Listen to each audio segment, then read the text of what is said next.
Welcome home to USA Global TV and Radio, a place where dreams take flight, with authentic storytelling, diverse perspectives and meaningful conversations, where global stories unite and bridges are built beyond all borders. Discover world-class education, entertainment, hope and inspiration. Together, we're building bridges worldwide. Subscribe to our channel, USA Global TV. Download our app, USA Global TV. Be our guest or join our team. Visit usaglobaltv.com. Thanks to our founder and executive producer, Dr. Jacqueline Kerbeck. Music score by Yeffy Tang from Cloud Road Music. Voiceover artist Mike Porter. Creative direction by Paul Garcia. USA Global TV and Radio. Your home for global connection. All rights reserved. This video and its contents are the exclusive property of USA Global TV and Radio. Unauthorized use, duplication or redistribution in any form is strictly prohibited.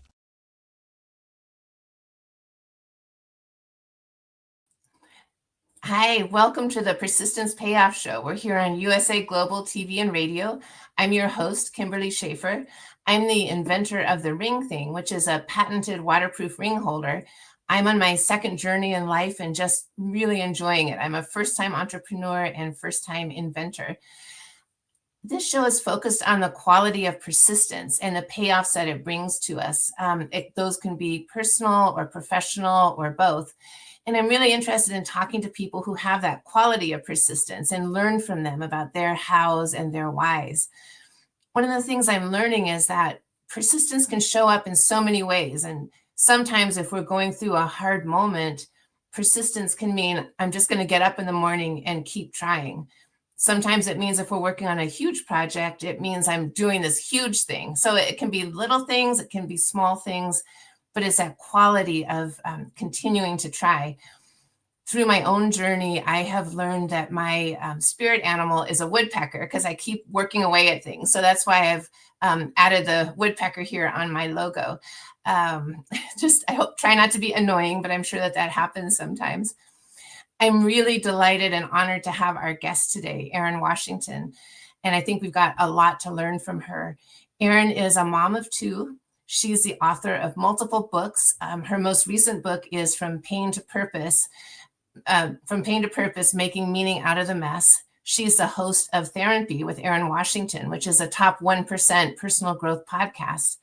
She also, after her own journey of dealing with her own body image and coming to a positive view of that, founded the Blue Butterfly Foundation, which provides a safe space for girls as well as mentorship and a lot more. So I'm really excited to talk with her and honored she's here. So welcome, Erin. Kim, so much for having me. I've been looking forward to this. Yeah, thank you. Me too. So you and I met a couple of years ago in Washington, D.C. at a women's conference, the Her Story Circle, and you were amazing because you organized that. I think it was a 4-day event, and you pretty much organized it by yourself with women coming from all over the country, also Australia, Zimbabwe, and somehow you did it with such grace, and you were a speaker yourself. And so it just was really impressive. I don't know about grace, but we pulled it off. I think I'm more of a speaker, I found, than an event planner. I'm not sure event planning is my jam anymore, but I really loved speaking to that group and meeting you. Yeah, it was really great. And it was live streamed, I think, all over the world. So that was great. So thank you for being here and making the time today. And, you know, as I've thought about our conversation and thought about your journey, it feels to me like there's kind of two time periods that I'd be interested in talking about. And one is up until the time of the pandemic. And during that time, I mean, you were, of course, growing up, you dealt with your eating disorders and learning to arrive at a positive body image. You got married, had your children, wrote your first book, and really started helping people. And I'd love to talk about those pieces. And then post-pandemic, it feels to me like there's been just a further transformation trajectory. I don't know what the right word is to say, but you know, you developed, all of those things are still there and still true, but you've really been on a spiritual journey. You founded your own podcast, and now you're in the top 1% of personal growth podcasts. You rebranded. You're a single mom and navigating that. So just a lot. And sometimes people talk about our lives as in chapters, and I tend to think of them as songs. And so we have different verses, and so there's a couple of different verses here that I would love to talk about, if that's okay with you. Oh my gosh, absolutely. And as you were explaining that, Kim, it's almost like there were 3 sections of my life. Like you were talking about pre-COVID and post-COVID, but even before then, like the pre-COVID that you're speaking of is when I did kind of get my body image together, but there was a whole other chapter, song, you want to say, before then of about 20 years where I struggled with multiple eating disorders, not having any self-worth. There was some depression sprinkled in there, and just kind of felt lost. And I never in a million years thought that I would ever be in the wellness space, encouraging and inspiring other women when I struggled so much. So I would say up until about my late 20s, maybe early 30s, I still, even coming through actual eating disorders, I was still restricting and depriving myself and feeling like that was the honorable way to get myself in shape, and just felt like as soon as I found my physical ideal, I would be my highest self, because that was the only thing that mattered to me. It was my value. I grew up as an athlete, and a lot of that stemmed from playing soccer. I thought I had to be thin and fit and fast for soccer. And then when my career was over and my body didn't look the same, I tried to find value and validation from my physical body. When I stopped abusing my body and just started honoring my hunger cues and, eating when I was hungry, stopping when I was satisfied, and not punishing my body, I would say. I was running for PRs, and it was very like punishing energy. Now I live in more of a flow state, which in a journey. And when I started living this way, that is when I found my physical ideal. So as you mentioned, I wrote my first book. It was called Squats and Margaritas, A Journey to Finding Balance, to the woman that's working out and not seeing results. You're punishing yourself, over exercising, barely eating. When I lived that way, I never found my physical ideal. So now that I have it, I'm going to put this book out and write as my highest self and help all the women. And I thought that was my purpose. And I told myself I went through all my mess to come out and show women how to finally get in shape. And I put out my first book. The world quite literally shut down in a pandemic. And as that was happening, I had a little bit of a following from the book, and I would just go live on Instagram, and I was talking to other moms and saying, like, what is everyone doing? How in the world are we supposed to raise our children when there are no playgrounds, there's no schools? I can't even go to the gym to get a workout. Like, what is everybody doing? And I had no other intention. It wasn't an audition. It wasn't like trying out for something, but a program director was watching me every week. And I always say, you never know who's watching you or what is in store for you. I never thought about having a podcast. It was nothing I'd ever considered, but this program director was watching me every week on Instagram. And one day she called me and said, this is a show and I want to produce it for you, and gave me the equipment. And it's my favorite thing I've ever done. But at that point, it was Squats and Margaritas. And I would talk to other moms about finding balance. And as you mentioned, I've had a little bit of a spiritual awakening, I guess I would call it. I started talking less about drinking and went from being like, I was the Fox 5, like hangover expert in DC. And I would like watch those clips now and just feel kind of cringy about it. Like, I'm telling women how to drink and not be hungover. And it just no longer felt aligned.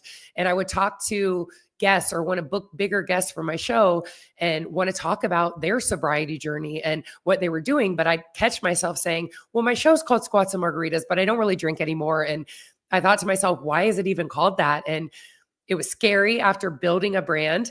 I'd been doing it for 4 years and just kind of hustling that name everywhere to step away from that. But it didn't feel aligned anymore. So I realized that my show is straight therapy every week. It's me going through whatever I'm working through, which right now, as you mentioned, is divorce, co-parenting. I have OCD. My daughter is dealing with ADHD. Just like personal growth, self-worth, relationship things that you would talk about in therapy, I talk about live with a professional. So I call it thERINpy.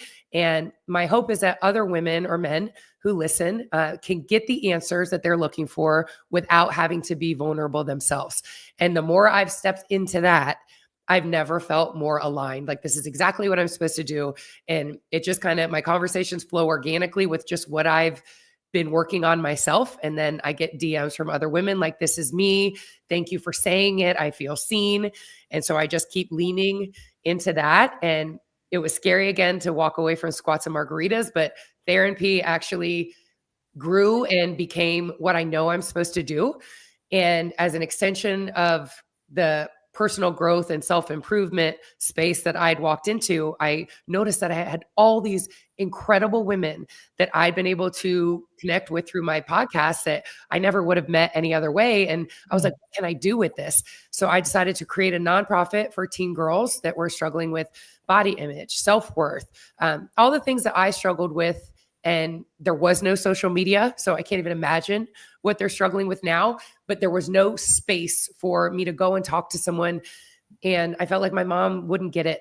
And I pictured a man with a clipboard if I went to therapy, like, tell me about your eating disorder. And I'd be like, you don't get it. So I was like, there should be a place where women who have been through things, for me specifically, it's eating disorder recovery, but we have women that speak on relationships or like abuse. And once they share their story, it's amazing, Kim, like these girls, like their vulnerability goes away and their guard comes down and they ask their questions, and we're mentors for these girls and they can talk to us. And I've never felt more lit up by anything. And it makes all the sense why I went through my mess. I was supposed to come out of it, create something that didn't exist. And I'm finally walking in alignment with why I believe my soul is on this planet. And when I stepped into that, it did kind of step away from my previous relationship and my marriage. And I'm still kind of navigating that. And again, like, it's playing out live as I do my show every week. And I don't know, it's like each week, I don't know what I'm going to be talking about. I just kind of organically talk about what I'm working through. And it's been my favorite thing I've ever done. Wow. That's you're giving me goosebumps as I'm listening to your story. That's really incredible. And I'm also, as I was listening to you talk, it's interesting to me because if, you mentioned that you had body image issues and you worked through that, and OCD, and I've heard you mention that you're a perfectionist. And so to then put yourself out in kind of not a messy way, but it's hard to curate, when you're putting yourself in that vulnerable position of doing therapy on your show, which I think is fantastic. And I'm sure that you are helping people. And I'm just wondering, what is your own self-talk in those moments? Like, do you have moments of just saying, what am I going to do? Or how do you talk yourself through any concerns that you have? There are no concerns, Kim. Like, to be honest, but it's brand new. I mean, 5 years ago, absolutely not. I would not. I didn't find true self-love and acceptance until almost 40. And I truly accept myself now. So me saying things that may be vulnerable or embarrassing, like talking about my divorce or my OCD, like I love who I am. And it was a very long journey to get here. Like, there was a point in my 20s, I would even say maybe up to my mid 30s, where I would switch places with any other woman in the room. Like, I would just look around and be like, oh, she's got this, or I wouldn't switch places with anyone. And it's so new to be saying that. It's been a journey through therapy. And I think just with age, like when you get to your 40s, you just kind of accept yourself more.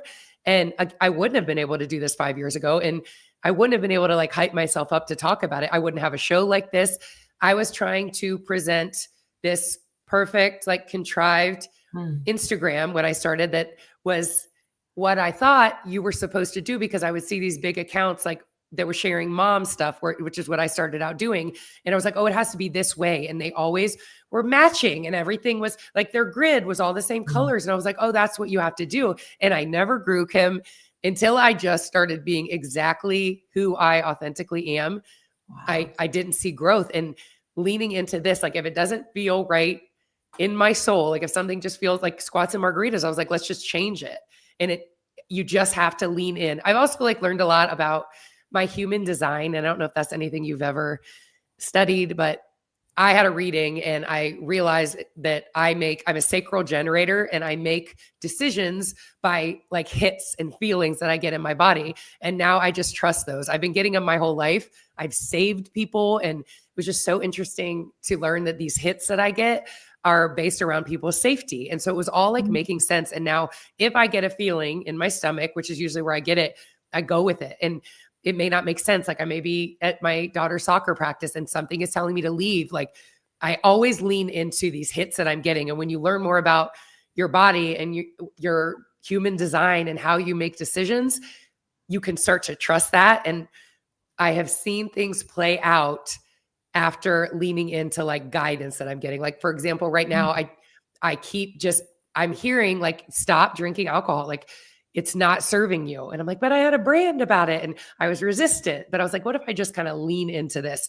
And I stopped, and just opportunities that I've been waiting to come through and almost like pushing and following up and trying to force almost, I've just sat back, listened to the guidance that I'm getting, and it's like they're happening now. And so I'm going to continue to just lean into the guidance that I'm getting, the signs that I know you follow my blue butterfly story. A blue butterfly was literally coming to my front doorstep, and I'm like, what is happening? And it would be anytime I needed clarity on something, like it would come, and leaning into the signs. And again, we talked about how this is kind of a new spiritual journey for me. I wonder how long that butterfly had been there when I just wasn't open to it. And I say to women, like, the signs are all around you and there's guidance of exactly what you're supposed to do, but you're looking at your phone. And as soon as you put down your phone and start being present, it will shock you. Like the signs that you get. Now I almost expect them. It's not even shocking anymore. Like I'll probably see that butterfly today. And it's just like this awakening that I've had. And some things have changed due to this awakening. Like I said, like I'm no longer in my marriage, but I have to follow the guidance that I'm getting. And when I do, things like opportunities just start to open up for me. And it's always when I'm not looking for them. Like I said, with my show, I wasn't auditioning. If there was a ad that was like Podcast One is looking for a new host, I wouldn't have been like, yeah, I'm going to audition for that. It was nothing that I saw coming, but I was literally just putting myself out into the world authentically and organically as I am. And this opportunity fell in my lap. So any woman that hasn't found profound purpose in your life yet, you have to look at like, are you putting yourself out exactly and authentically as you are, and not trying to be this contrived person that you feel like you need to be, or forcing opportunities. Like I just have a slower vibe now. I'm not as, you would look at it as like not as persistent, to use your word, as I used to be, but also less like persistence can be great, but I'm also like OCD, like over the top. Things have to be obsessively this way. And when I tried to just stop being that way, which is a shift if you are like a very like high functioning, results driven person, because it feels like you're not doing enough. That's where the magic is. When you can learn to let go and just be accepting and aware of the guidance, it's almost easy. Yeah, that makes sense. And actually to me, that's another form of persistence. Like you're being persistent in listening to that, and you're not letting yourself talk over that process, but you're really sticking to it. And I'm going to listen. I'm going to be present and pay attention. And that's another form of persistence, that you're really sticking to that. That's a great reframe for me. Thank you. Yes. I'm persistent in my trust that everything will play out exactly as it's supposed to be. And I've stopped trying to manipulate everything to be, even like with my marriage, like I filed for divorce and then I was like, but maybe we can make it work. And if I was trying, like, maybe I'm just going to sit back. Like maybe he will always be in my life. I love my husband. We're not even fully divorced. And I want him in my life, and we were supposed to have these 2 children, but I'm going to stop forcing that and just see what unfolds. And for me, that is such a reframe of how I've lived my whole life. But now things feel aligned when I finally calm down, listen to the guidance, like just go for a walk without AirPods and not be just always, I'm highly efficient. And I would validate myself, like all these things that I crossed off, but that's not the energy. And that is the energy I lived in for so long and didn't see some of the things play out that are playing out now. Yeah, that makes sense. And my understanding is that your husband played in the NFL. He was an NFL player. And I would imagine that during that time when he was playing and you were married and you were going through your body image process and learning to accept yourself, that must have been a really tough situation, because I'm sure that people are always looking at you like either like, oh man, he's really lucky to have her, or oh gosh, he could have done better than that, or just constant judgment. And I'm curious to know how you work through that as you were addressing your eating disorder. So that is what my first book is about. And we dated for 10 years before we got married. So he was retired when we got married. When I was in the mess, as you just described with my body image, he was a Pro Bowl linebacker in the NFL. And I would go in my head, if we were out to dinner, the women were coming up to the table and they always were gorgeous. And I would just go in my head, like exactly what you were saying. Like, they're probably like, why is he with her? And there's nothing he could do to bring me out of it. He'd be like, I want to be with you. Like, I would be on message boards, Kim, like he has to be cheating on me. I didn't have self-worth and always thought that he would be going after the next best thing. Nothing that he was doing would make me think that, but I just felt like I wasn't good enough. And I think through a lot of therapy, I was attaching myself to him because he was shiny and it gave me validation. Like, he is this shiny football player and he picked me for his girlfriend. Like, look how important I am. And now I don't need the validation. And it sounds like, I was just attaching myself and now I don't need him anymore. I love him very much. I'm still very attracted to him. It's been a hard transition, but we're just no longer aligned. And like I just said, I always want him in my life. Just got off the phone with him. Like, we have a great relationship, but we're just no longer aligned. I was an absolutely different person who attracted someone that probably would not be attracted to this version of me. And it is what it is. And that's fine. And he will always be in my life. But I feel bad for the person that was 24, that met him and was just trying to validate. And I look at it as like a different like, I feel bad for her. Like, I am not that person anymore. And trying to almost like manipulate things and make like downplay, not take certain opportunities just so that everything was smooth for my two kids. I did it for a couple of years. I moved. I've exhausted all resources. And now I'm finally at the point where I'm getting the clarity to like, this is no longer aligned and I'm just going to see what is next. And if this is like landing for anyone else that is considering divorce or a separation, and you are allowing things to try to preserve a 2-parent household for your kids so that they can have this great family, you're giving your kids a disservice by keeping them in an energy that may be toxic. And just having 2 parents in the home is not everything. You can also have them in 2 different homes that are both lighter and a happier energy. And we still do things as a family. And I think that for so long, I tried to make it work so that they had 2 parents in the home. And if you're doing that, you're actually showing your kids something that you probably would not want them to find in a relationship. And they're watching you model it. So whatever you're modeling, they're going to be like, well, this is love. This is what mommies and daddies do. And they're going to be accepting of that. And that was something for me that I was like, I would not want my daughter to settle or almost like dull herself down to stay in a relationship. I would want her to play out the biggest life that she could live. And if it wasn't aligned anymore, I would want her to make the decision that I made. So I made the decision to show her that she can do that too.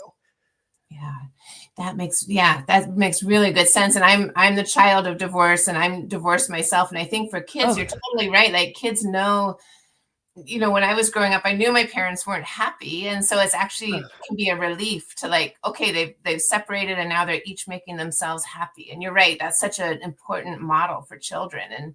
And I'm curious to know, as you've gone through this, have your friends changed? Like, do you have people who've been your ride or die through the whole thing? Or do you notice some people falling away? How has that? That's interesting. I don't know if they're falling away as much as I was like running away. Like, I've just kind of, I've moved. So some of the friends, I have a best friend that has been my ride or die since 3rd grade, but I moved a lot. My husband was playing football and then he was coaching football. But it's so interesting you asked that question. I think me being on this sobriety journey has made me make some pivots in some of the friendships that I had that revolved around going out drinking. Like, that's not what I want to do anymore. And so me staying in that same environment is not very fun anymore. I want to go home. Like, I have seen shifts, and I've found myself like gravitating towards different, like, people that I've just met on my show that I've stayed in touch with that I wouldn't have felt a pull towards had I not had this spiritual evolution. So yes, the answer is yes. And it's been almost like strategic. I wouldn't even say that they fell away. Like, I'm just trying to follow the guidance that I'm getting and just kind of see what unfolds. And me going towards this sobriety route has changed some friendships. Yeah. Hey, yeah, that makes sense. That makes really good sense. And probably some new people will bring some real richness into your life also. We'll see. It's exciting. It's like everything is just unfolding. I'm 43, and it's just like, I never saw myself living in the South, going through a divorce and being a single mom. I have a dog. I rescued a dog, Kim. That's been new since I saw you. All my sisters had dogs, and I'd be like, I just am not a dog person. And then something was like telling me to look at this shelter, and I saw her on the website, and I went and got her, and it's like the best decision I've ever made. I'm obsessed with her, but just like things that I never saw coming. And I'm like, just following the hits. Like, you should rescue this dog. Go get that dog out of there. You should, like, I'm just living that way, and things are unfolding that I felt like I was trying so hard to get to unfold before. And now I'm just kind of sitting back, letting things play out. And it's exciting to see what's next. So interesting, because it feels like a process of, in letting go, you're actually getting what you wanted, which is your purpose. And so the holding on to it isn't working. It's the letting go that actually brings it to you. Yeah, that is exactly, if anybody gets anything out of this. Yes, that is a much more succinct way to put what I'm trying to say. All of my pushing energy of like my former brand and squats and margaritas, and I wanted it everywhere, and I needed to book the biggest guests. Like, I talked to Katie Couric when it was squats and margaritas, and I wanted everyone to know that. Wasn't a top 1% podcast then, because it wasn't, I guess it felt aligned. And I was like, I'm supposed to do this to show a woman and it's balance. And I will stand by that. I did change my body with balance. I stopped restricting and I started just allowing for indulgences. That did change my body, but it was almost just like next level loading. Once I did that, then it was like the body image stuff was off, and I had a lot more time on my hands to like look at some other things. Like, and that's when everything, like my butterfly, the butterfly started appearing. And then I named my nonprofit Blue Butterfly, and it left. And there was a time where I wasn't going to go to this speaking event and felt like maybe I should stay home with my kids. And you probably saw this one, but I went to the Atlanta airport, biggest airport in the world. And the bin that I pulled out in TSA to put my shoes in had a blue butterfly in the bin. No. And I'm like, I'll send you, I got goosebumps. I'll send you the picture. Like, wow. I'm getting like, keep going. And so I'm like, all right, I went and spoke, and it ended up being absolutely the right decision. But wow, it's just, and I'm not special. Like, everybody has this guidance, but you're looking at your phone. And yes. All I can say is like, that's how I lived for so long. Like, how long was that butterfly out there, Kim? Like, you just have to take a minute, be present. The guidance is there. You're looking at your phone. And if you haven't found purpose yet, look at something that you may have looked at as a dark time or a shameful time that you never talk about, or you thought you never would.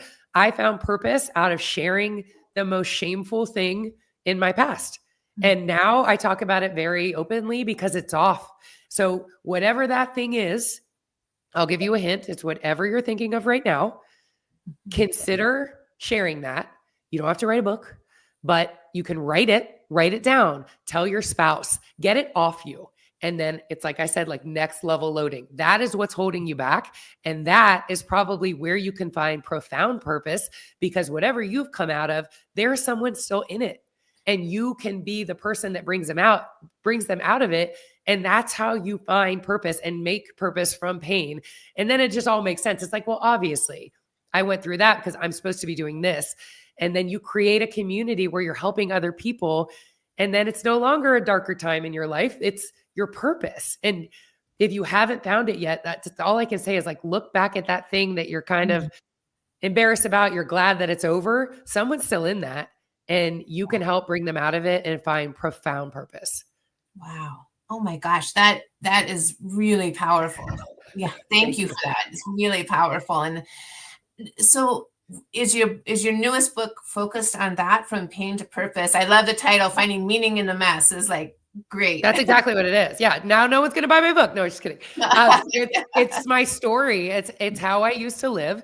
And I feel like a lot of it is from the first book. Like when I was in my mess and I was in my body image mess and honestly bulimia, anorexia, like I was obsessive about it and I was depressed. And I share that because if people see like on the cover, it's like, oh, where's her body image? That is a journey. Like that took a while. And if you're still in it, like, here's how I came out of it, exactly how I did it and how you can do it too. And it doesn't have to be a body image thing. Like maybe sobriety, maybe this touches somebody that's thinking about their drinking or looking at it. And you're supposed to be hearing this. Like everything is purposeful. And like, maybe you just clicked on this link and you're like, persistence payoff, but I'm talking about alcohol and this is like giving you goosebumps right now. It's all supposed to happen and you're supposed to be getting these hits. And like I said, I've been getting this guidance for a few years and I would kind of like, I'm like, maybe I'd try January, but I was like, what would happen if I fully lean into this guidance that I'm clearly getting? And that is just when it's like God, universe, whatever you believe is like, keep going. Like, yep, now here we go. Now she's got it. Like, and I've just never felt better and more aligned and have stepped into just complete self-acceptance when I thought 3 or 4 years ago, I've made it. I have like abs on my cover of my first book. And I'm like holding a barbell and a margarita. Like, I'll show you the way of finding your physical ideal. And it was like, that was just one part of it. I thought I had made it, but it's like, once that happened, then, the body image was off me. Then I could look at this and I wasn't writing as my highest self. And who knows what's next, but like now I'm at a higher spiritual plane and I'm creating something that didn't exist. And just because you're in something now, like, again, I used to throw up my food. I was bulimic. Now I am a wellness person. Like, you can change your life. And I share my story to show someone that is like, yeah, you're doing this and you're a speaker. I used to be scared to death of speaking. I didn't want people, I'd be in my head, like they're looking at my body. You can get yourself to a point of full self-acceptance and be able to admit the shameful things because you finally accept yourself as exactly who you are, and all of the darkness and the shame aligned to get me. It all had purpose. And once you start looking at it that way, it's just like so clear exactly what I'm supposed to be doing with my life. I went through that to help the next woman out of it, to create a place where women can feel seen and not alone and just hear my vulnerability, and then to help teen girls not get to the point where they're going to go to a relationship for validation, or they're going to put up with things because they feel like this is all that is there for them. Like, there's so much more once you realize your worth and don't have it wrapped up in body image. You're so much more than a number on a scale or the person that you're dating. And as soon as I can unlock that, like earlier for girls, especially I have a 9-year-old daughter, that is why I was put on this planet. And it is so clear to me now, but I didn't find this until damn near 40. Wow. That's really it shows. I mean, you have like a radiance that really is like so natural and authentic. I mean, you're beautiful, and there's this radiance that comes through. So I think that, thank you. It shows, that authenticity, and you're being present. And I think you're so right. There's so much on social media and so many pressures that look perfect and be perfect. And, it's, I'm not much of a TikTok person, but I feel like maybe TikTok has helped a little bit, and that people are taking these little videos of themselves, like standing at the kitchen sink doing something, or, maybe it's helped to normalize like not being perfect all of the time, because none of us can ever measure up to that. And it's just a really dangerous rabbit hole to go down. It's not real. That is like one of the things I speak on is if there is a teenage girl or a woman, like an older woman scrolling social media and it is ruining your day because you don't look like that woman on social media, she doesn't look like that either. She has taken 10 to 12 pictures in different angles before she found that one that is like the perfect pose to make her look a certain way. It's filters. There's so much. Don't look at accounts that are triggering you or making you feel any less than. It's not real. And there are accounts that shows like, yeah, I posted this selfie, but here is my camera roll and the other 12 that I had just to get it just right. So if it is ruining your day, like know that it's not real and unfollow that account. Like it's not you just saying that it's not real. That person, took 12 other pictures and they're holding their body a certain way. Right now, I am sitting in a window and have a natural light on me because I feel like it's almost like nature's filter. I feel better when I have a light, or some people put a ring light and it's like, oh, look at her skin is glowing. No, I'm sitting in a window. Like, I want you to know that you could glow. It's like, it's not, everything is not what you think. And I don't want teen girls, especially, comparing. And I'm going to go down on a tangent, but like, there are things that moms are doing. And I love my mom so much, but like she would always, if there was a vacation or a wedding, she would go on a diet. Like, well, this thing is coming up. And all it's teaching your child is that you need to be thinner to be worthy of this event. Like a thinner you or a smaller body is more worthy and acceptable to go to this event. And she would get on the scale and we get on the scale and we either like, yay, or, ugh. And all that's doing to the daughter who is absolutely watching you is like, oh, we step on a little machine and that tells us if we're happy or sad. And I think moms are so cognizant of what we say to them. It's like, oh yeah, I tell her, oh, don't worry. I tell her she's so beautiful and strong. She's the most beautiful girl. But if you're in the mirror, like, I got to lose 5 pounds or look at this, she is watching you. Full stop. It's not what you're saying to her. It's how you're talking to yourself. And so I always say, like, if you would not say that to your daughter, stop saying it to yourself because she's watching you.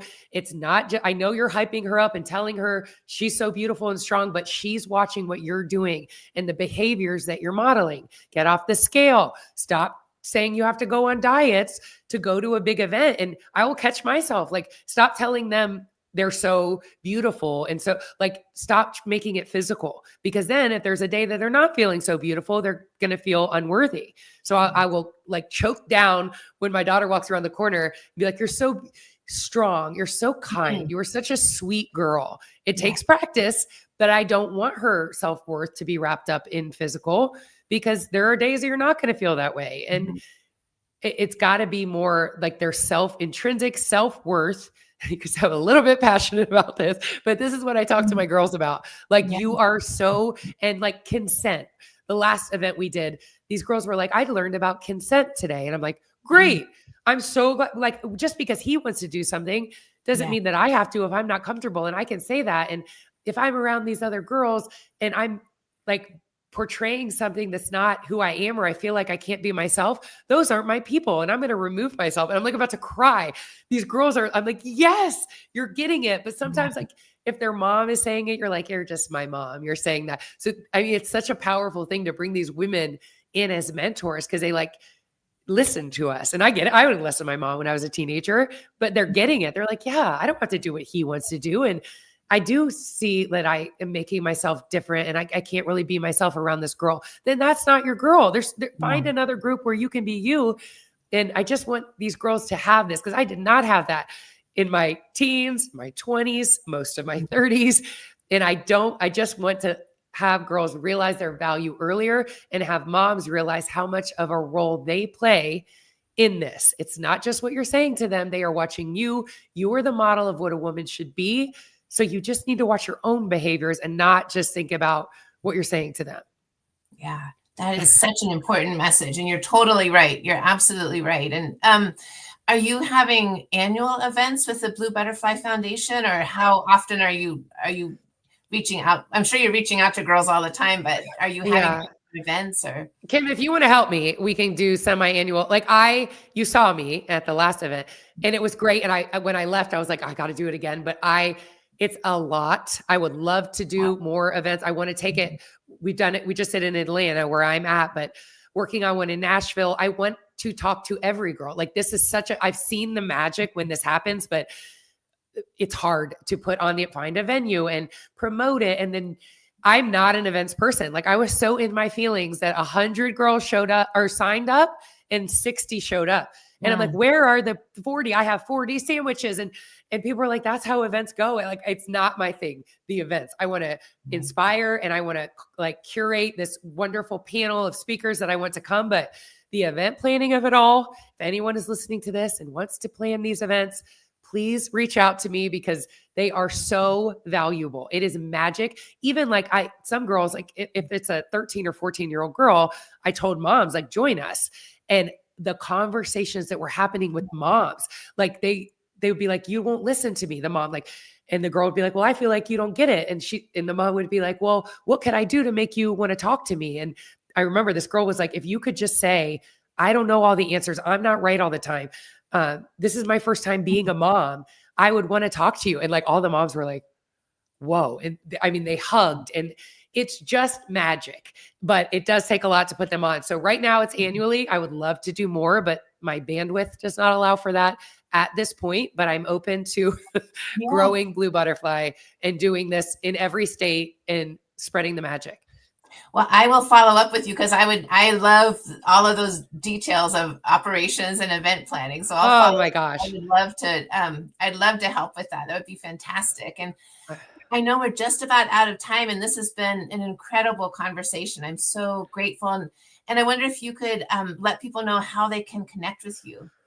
Absolutely. I am mostly showing up on Instagram. I am Erin Washington, and my foundation is the Blue Butterflies. My book, as you can see, was From Pain to Purpose, Finding Meaning in the Mess. It is on Amazon. And my show, thERINpy with Erin Washington, is wherever you get your podcasts. And I'm so proud of that show. Just the people that I have on that you would assume, like if it's a celebrity, like they're going to be a certain way. And just the vulnerability of these women that have done my show and shared. There are just some gems there. I put it out every Monday. And again, I just feel I am on this earth to share these authentic, vulnerable conversations. And I'm going to continue to do that. Yeah. Thank you. What a great light you are. And yes, thank you for that. This has really been so helpful and interesting and a different take on persistence, right? There's all kinds of different ways to do it. So, all right. Well, thank you so much. I really appreciate your being here. And I just look forward to staying in contact. Absolutely. Thank you so much for having me, Kim. All right. Thank you. Oh my gosh, that was amazing. That was fantastic.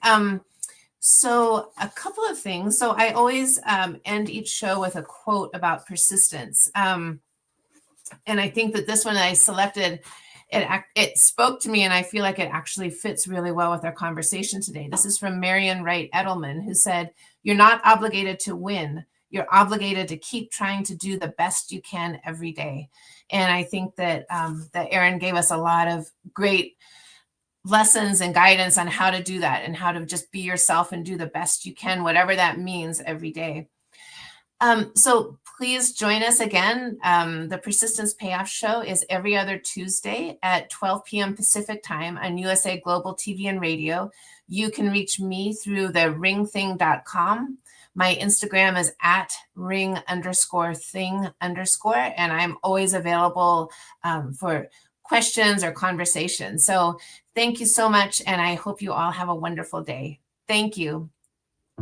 In a world full of noise, misunderstandings, and interruptions, master the art of listening with Dr. Jacqueline Kerbeck. Dr. Jacqueline Kerbeck is the listening mentor of USA Global TV and Radio and the Amazon #1 best-selling author of Mastering the Power of Elevated Listening. Elevate your listening. Elevate your life.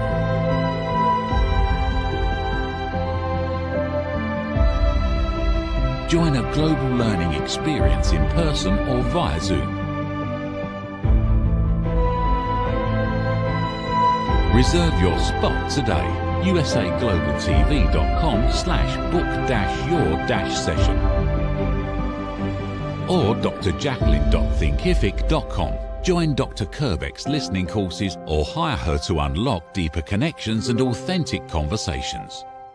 Ever dreamed of hosting your own TV show, sharing your story with a global audience? Now's your chance to shine. At USA Global TV and Radio, we make it easy for you to create, host, and broadcast your very own TV show. Whether you're a storyteller, entrepreneur, or industry expert, we help you bring your vision to life. With our exclusive interview, live streaming, and podcasting training, you'll gain the skills and confidence to captivate your audience. Our global platform ensures your voice is heard worldwide. Join our community of creators who are already making an impact, one show at a time. Step into the spotlight. Host your own TV show on USA Global TV and Radio. Book your discovery call today at usaglobaltv.com. Copyright 2025 USA Global TV and Radio. All rights reserved. Terms and conditions apply. To learn more, visit usaglobaltv.com. Thank you, viewers and listeners of USA Global TV and Radio, for joining us today. We're honored to have your time and attention as part of our global community. At USA Global TV and Radio, we believe in the power of authentic conversations, meaningful connections, and creating a world of possibilities together. Want to be part of something bigger?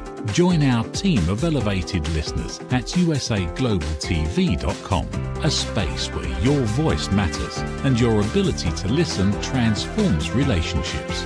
Stay connected with us across all our platforms for thought-provoking discussions, expert insights, and empowering stories. Subscribe to our channels at youtube.com/c/usaglobaltv. Follow us on social media and explore the endless opportunities we're creating for growth, learning, and inspiration. Together, we're not just broadcasting, we're building bridges and changing lives one conversation at a time. For inquiries, contact us at info@usaglobaltv.com. Music by Johnny Dies. Produced by Executive Producer and Director Dr. Jacqueline Kerbeck.